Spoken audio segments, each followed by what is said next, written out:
नमस्कार। देश और दुनिया की तमाम फटाफट खबरों में आपका स्वागत है। खबरों के लिए आपसे निवेदन की यदि आपने हमारे चैनल को सब्सक्राइब नहीं किया तो कृपया करके आपके अपने चैनल को सब्सक्राइब कर लें। आप सब्सक्राइब करते हैं तो हमें हिम्मत होती है सही और सच्ची खबरें आप तक पहुंचाने की। वरना मीडिया में किस तरह की खबरें आपको पहुंचाई जा रही है, किस तरह की खबरें आपको दिखाई जा रही है, यह आप भली भांति जानते हैं। मीडिया में जिसका टैक्स का पैसा आपका और सबका, देशवासियों का, हमारा सबका पैसा लगता है, लेकिन मीडिया में किसका डर दिखाया जाता है, मीडिया में किसकी खबर दिखाई जाती है, यह आप अब जानते हैं। क्या मीडिया में विपक्ष के नेता की खबर दिखाने में कोई हिचकिचाहट होनी चाहिए या उनको कवरेज करने में कोई हिचकिचाहट होनी चाहिए? कांग्रेस नेता राहुल गांधी आज पंजाब के दौरे पर है। कितनी कवरेज मिल रही है यह आप शाम को मीडिया पर देखिए। आपको लगता है कि आपका टैक्स का पैसा किस तरह से मीडिया पर सिर्फ एक पक्ष को ही दिखाया जाता है? इस पर भी आप अवश्य विचार करें और यही आपको समझना है, क्योंकि यदि आप विपक्ष की आवाज नहीं होंगे या विपक्ष की आवाज नहीं सुनाएंगे तो आपके बेरोजगारी की कोई खबर नहीं होगी, महंगी शिक्षा की कोई खबर नहीं होगी, और ये होने जा रहा है और ये होता भी है। तो कांग्रेस नेता राहुल गांधी ने आज पंजाब का दौरा किया। उन्होंने अमृतसर और गुरदासपुर में अलग अलग स्थानों पर बाढ़ पीड़ितों से मुलाकात की। राहुल पंजाब में लगभग 6.5 घंटे रहे। अमृतसर के खोनेवाल गांव में बाढ़ से हुए नुकसान के बारे में बताते हुए एक बच्चा रो पड़ा, जिसे राहुल गांधी ने गोद में उठाकर चुप कराया। इसके बाद राहुल गांधी ने गुरदासपुर में भी प्रभावित क्षेत्रों का ट्रैक्टर से दौरा किया। हम आपको बता दें कि बच्चे की कोई ऐसे प्री प्लानिंग नहीं थी कि वो रोए और राहुल गांधी गोद में उठाए। सुरक्षा कारणों के चलते पाक बॉर्डर से सटे गांव में नहीं गए। अपने दौरे के दौरान उन्होंने मीडिया से कोई बात नहीं की। शाम 4 बजे वह पठानकोट से दिल्ली के लिए रवाना हो गए। दौरे के बाद राहुल गांधी ने एक्स पर लिखा, बाढ़ ने पंजाब में भारी तबाही मचाई है। आज खोनेवाल में ग्रामीणों से मिला, उजड़े आशियाने, बर्बाद खेत, बिखरी जिंदगियां। दर्द आंखों में साफ दिखता है मगर हौसला अटूट है। राज्य और केंद्र सरकार दोनों हर हाल में ये सुनिश्चित करे कि राहत पैकेज और मुआवजा बिना देरी पीड़ित तक पहुंचे, जिन्हें इस वक्त इसकी सबसे ज्यादा जरूरत है। और इस त्रासदी में मैं हर पीड़ित परिवार के साथ खड़ा हूं, उनकी आवाज बुलंद करूंगा और उन्हें हर संभव मदद दिलाना मेरा संकल्प है। सुप्रीम कोर्ट में आज बिहार में एसआईआर के खिलाफ दायर याचिकाओं पर सुनवाई हुई। इस दौरान याचिकाकर्ताओं की तरफ से कहा गया कि चुनाव आयोग प्रक्रिया का पालन नहीं कर रहा है, नियमों की अनदेखी हो रही है। इस पर कोर्ट ने कहा कि हम ये जानकर या मानकर चलेंगे कि चुनाव आयोग अपनी जिम्मेदारियों को जानता है। अगर कोई गड़बड़ी हो रही है तो हम इसको देखेंगे। अगर बिहार में एसआईआर के दौरान चुनाव आयोग द्वारा अपनाई गई कार्य प्रणाली में कोई अवैधता पाई जाती है तो पूरी प्रक्रिया को रद्द किया जा सकता है।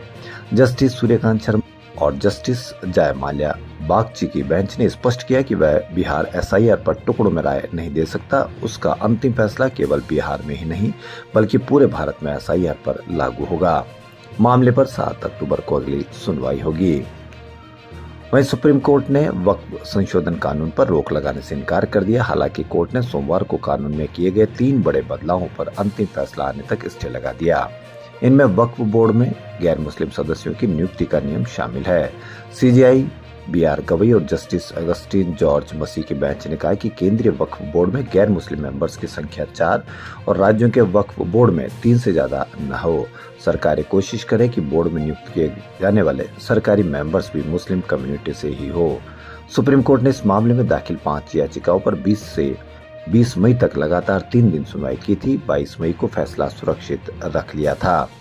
5 पॉइंट्स पर आदेश दिया का राज्य बोर्ड का सीईओ मुस्लिम समुदाय से ही हो। वहीं कांग्रेस नेता पवन खेड़ा ने कहा कि मेरे हिसाब से ऐसी नौबत आनी ही नहीं चाहिए थी। जब बिना चर्चा के कानून बनाए जाते हैं तो आखिरकार सुप्रीम कोर्ट को दखल देना पड़ता है और राहत देनी पड़ती है। यह पहली बार नहीं है, पिछले 10-11 सालों में कई बार ऐसा हुआ है। मौसम विभाग ने मुंबई में बारिश का रेड अलर्ट जारी किया है। सोमवार को सुबह से ही लगातार बारिश के कारण मुंबई में कई जगह जल भराव और ट्रैफिक जाम हो गया। अंधेरी सबवे में 1.5 फीट तक पानी भर जाने से पुलिस ने इसे बंद कर दिया। दादर, कुर्ला और बांद्रा स्टेशनों पर पानी भरने से लोकल ट्रेनें 10 से 15 मिनट देरी से चल रही है। हैदराबाद में भी तेज बारिश जारी है। हबीबनगर इलाके में रविवार रात भारी बारिश के बाद 2 लोग बाढ़ में बह गए, 3 डिजास्टर रेस्पॉन्स फोर्स टीमें उनकी तलाशी में जुटी है, लेकिन इलाके में पानी का बहाव अभी तेज है। मौसम विभाग के अनुसार रविवार को तय समय से 3 दिन पहले पश्चिमी राजस्थान से मानसून की विदाई शुरू हो गई है। राजस्थान के श्रीगंगानगर, नागौर, जोधपुर और बीकानेर से मानसून विदा ले चुका है। अगले 2-3 दिन में पंजाब और गुजरात के कुछ हिस्सों से भी मानसून लौटना शुरू हो जाएगा।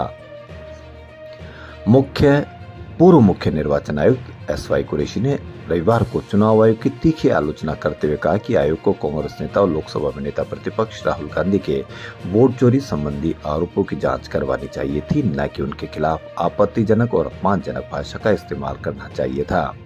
कुरैशी ने PTI को दिए इंटरव्यू में कहा कि राहुल ने आरोप लगाते समय कई राजनीतिक शब्दों का इस्तेमाल किया था, जैसे हाइड्रोजन बम, लेकिन यह महज राजनीतिक बयानबाजी है। इसके बावजूद उन्होंने जो गंभीर शिकायतें उठाई है उनकी विस्तार से जांच होनी चाहिए थी। कुरैशी ने बिहार में मतदाता सूची के स्पेशल इंटेंसिव रिवीजन की प्रक्रिया की आलोचना करते हुए कहा कि इससे आयोग ने भानुमति का पिटारा खोल दिया है और मधुमक्खी के छत्ते में हाथ डाल दिया है, जिससे खुद संस्था की साख को नुकसान होगा। चुनाव आयोग को निष्पक्ष होने के साथ साथ निष्पक्ष दिखना भी जरूरी है। बिहार में दरोगा और पुलिस भर्ती को लेकर सोमवार को प्रदर्शन कर रहे कैंडिडेट्स पर लाठीचार्ज किया गया। आप इसकी कहीं पर भी कोई चर्चा नहीं देखेंगे, न ही विपक्ष की कोई खबर होगी यदि उन्होंने लाठीचार्ज करने वालों के पक्ष में कोई काम किया है। लाठीचार्ज के दौरान अभ्यर्थी हाथों में तिरंगा लिए थे। पुलिस ने उनके हाथ से तिरंगा छीना और उसके डंडे से उन्हें पीटना शुरू कर दिया। पटना कॉलेज से हाथों में तिरंगा लिए अभ्यर्थी सुबह 11 बजे CM हाउस का घेराव करने निकले थे। JP गोलंबर पर बैरिकेडिंग तोड़ते हुए कैंडिडेट्स डाक बंगला चौराहे पहुंचे। कोतवाली थाने के पास पुलिस ने लाठीचार्ज कर दिया। लाठीचार्ज में एक महिला अभ्यर्थी का पैर फ्रैक्चर हो गया। आपको इसकी कहीं कोई खबर देखने को नहीं मिलेगी कि कैसे महिला का अपमान किया गया होगा। वहीं कई कैंडिडेट्स को चोटें भी आई। अभ्यर्थियों ने कहा कि जान से मार दीजिए लेकिन हटेंगे नहीं।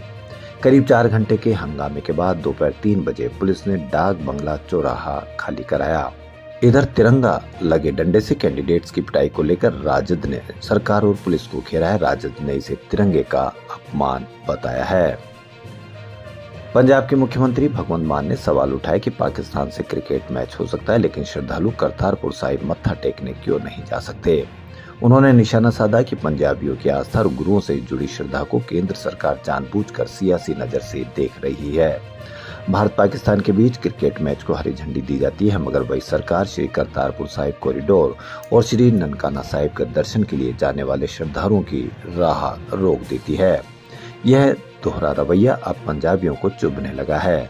CM मान ने कहा कि कभी फिल्मों को इसलिए रोका जाता था कि उसमें पाकिस्तानी कलाकार है और उसे राष्ट्र विरोधी करार दे दिया जाता है। वहीं दूसरी तरफ पाकिस्तान के साथ मैच होता है और उसे राष्ट्रभक्ति का उत्सव बताया जाता है। जो फिल्म पहले शूट हो चुकी थी उसे रिलीज नहीं होने दिया गया, मगर मैच तो लाइव हो रहा था। उन्होंने सवाल उठाया कि क्या पैसा कमाने की चिंता श्रद्धा से बड़ी हो गई है। प्रधानमंत्री नरेंद्र मोदी आज 15 सितंबर को बिहार के लिए 40,000 करोड़ रुपए के प्रोजेक्ट शुरू किए। उन्होंने पूर्णिया एयरपोर्ट के नए टर्मिनल भवन का उद्घाटन किया। एयरपोर्ट के बाद पूर्णिया के SSB ग्राउंड में प्रधानमंत्री ने सभा को संबोधित किया। तो देश और दुनिया की तमाम फटाफट खबरों में फिलहाल इतना ही। यदि आपको हमारा चैनल पसंद आए तो लाइक, सब्सक्राइब और शेयर अवश्य करें। धन्यवाद।